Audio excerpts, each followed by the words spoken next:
MG university మొట్టమొదటిసారిగా నిర్వహించిన PhD ప్రవేశ పరీక్ష ప్రశాంతంగా జరిగింది.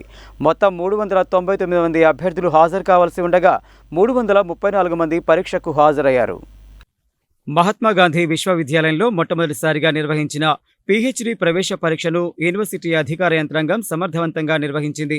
శనివారం యూనివర్సిటీలో విడతల వారీగా నిర్వహించిన ఈ పరీక్షకు బిజినెస్ మేనేజ్మెంట్లో 149 మంది, బయోటెక్నాలజీలో 19 మంది, కామర్సులో 81 మంది, కెమిస్ట్రీలో 37 మంది, బయోకెమిస్ట్రీలో 7, సైన్స్ అండ్ ఇన్ఫర్మేషన్లో 43 మంది, మ్యాథమెటిక్స్లో 29 మంది హాజరయ్యారు.